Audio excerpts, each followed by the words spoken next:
more time you spend in the crypto universe, the more time you spend looking into shitcoins, the more you realize there's absolutely no reason to use anything other than Bitcoin, except you want to have a money printer for yourself. And this, a lot of people think, oh, you're not being open-minded. Oh, you're anti-innovation. And these people can continue to enjoy their delusions. There is no reason for needing another currency. There is no possibility of making any other currency that is truly decentralized. We've got all of these tens of thousands of currencies.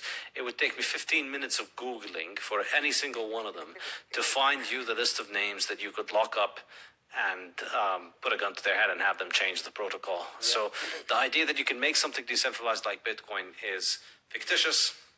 And so it's Bitcoin or fiat slavery. That's the only choice. You know what's interesting about Bitcoin? I think, again, one of its properties about Bitcoin, like I said, Bitcoin is more than just the code. It's properties. And what's interesting about Bitcoin and fascinating to me really is that the technology that Satoshi, what did he really do? Did he do anything which is really new? No, he put together multiple ideas into this package called Bitcoin. And what's unique and amazing about this is that it only really works in that one system, Bitcoin. It's like put it into any other system, it just doesn't seem to work. It only actually worked in that one-time solution of Bitcoin. That it could have gone wrong. Maybe Satoshi made a mistake. Maybe he's still alive. So many things could have gone wrong, but so many things came together. So many pieces came together almost miraculously, and that's why I say you can't actually redo Bitcoin.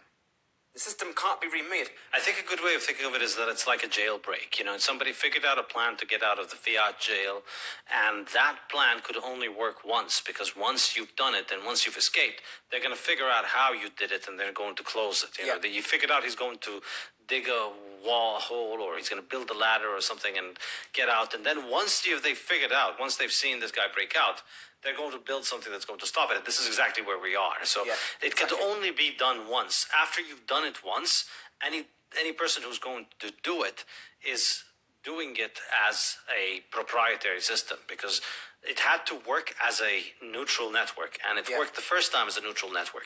Now, if you wanted to do it as a proprietary system, then it doesn't work. And once you already have the neutral network out there functioning, you can't make another neutral network, because anybody who wants the neutral network is going to the already existing neutral network, and the only people that are going to be drawn to the proprietary networks are people who are in it for reasons other than a neutral network. And so you end up with essentially a security, somebody's liability.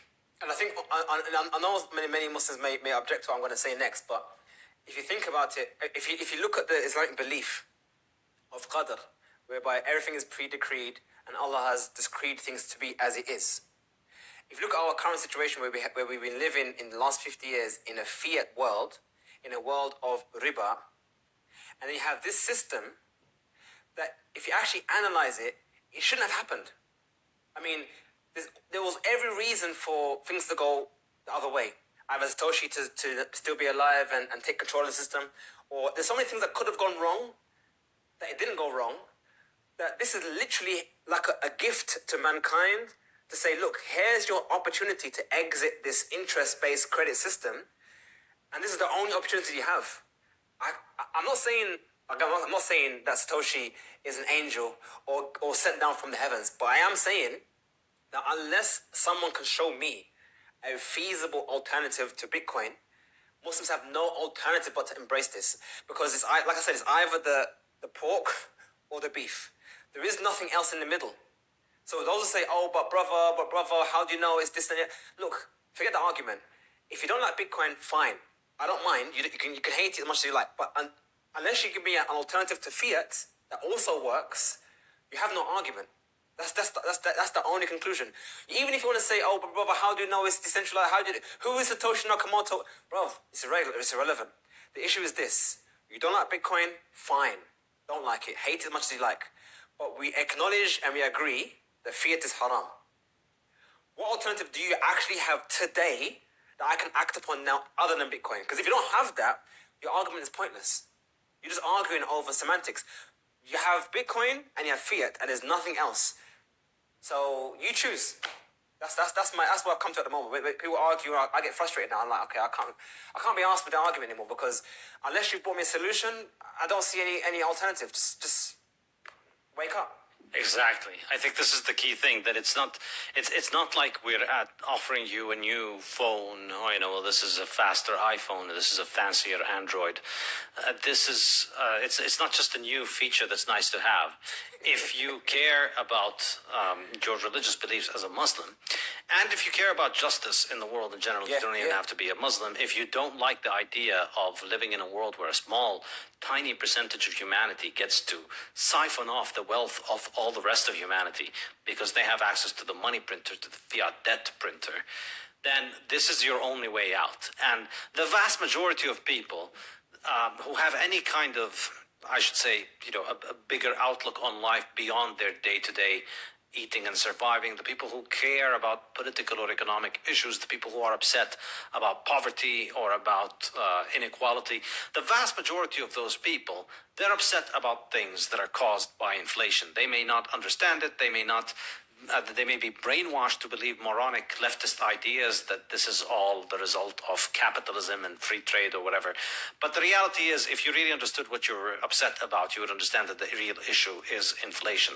And so if you think that is a problem, your only way out is Bitcoin. Your only way out of this system is Bitcoin. So therefore, as a Muslim, as any person who cares about justice, who cares about humanity, who cares about not living in a world where you're enslaved and need to constantly work harder to provide for others, to commit all kinds of horrible crimes, this is the only alternative. And so the onus is on you to prove why sticking to debt slavery with fiat is superior to this new technology. The onus is not on the people who have this new technology to show you why it has all these fancy bells and whistles that make it better than your debt slavery system, because the only working alternative to Bitcoin is fiat debt slavery.